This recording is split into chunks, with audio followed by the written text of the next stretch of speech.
Hi, I'm Robert Begley, day 770 of my video challenge, continuing with short book reviews. This next one is The Gift of Violence by Matt Thornton. It's a fabulous book. Do you think violence is increasing or reducing?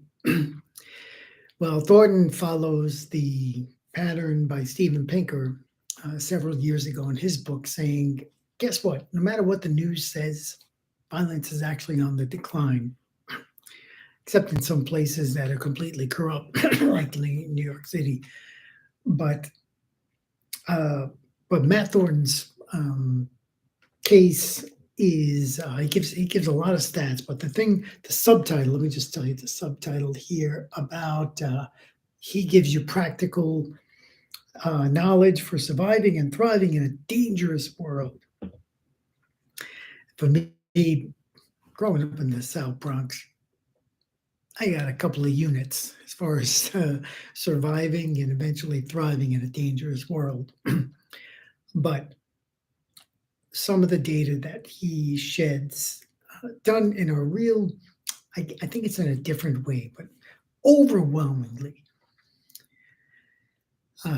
violent crimes are usually by men between like 16, 34.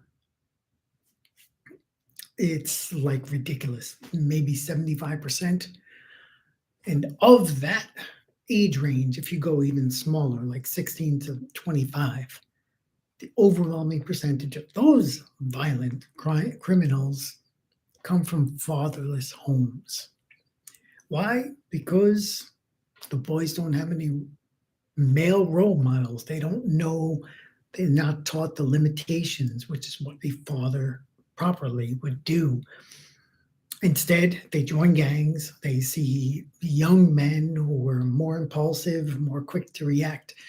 And that is what often leads to crime. So Matt Thornton is big on Brazilian Jiu-Jitsu. He gives like this mini history of Brazilian Jiu-Jitsu. And I got to admit, I've never taken it. My form of self-defense has always been Krav Maga.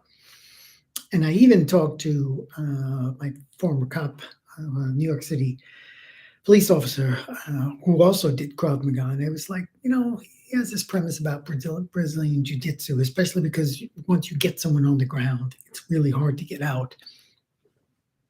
Dan is like, no, it's not often that street fights, brawls end up on the ground.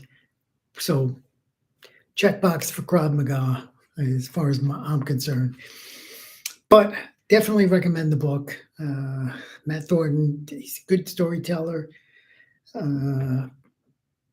Yeah, self-defense. Of course, you could be armed, and that is, in fact, he even makes that point. Even Bruce Lee, some of these most, incredible fighters, the thing they fear the most is the gun in the hand of a teenager, because that's where things often get scary. We'll see you tomorrow, day 771 of the video challenge.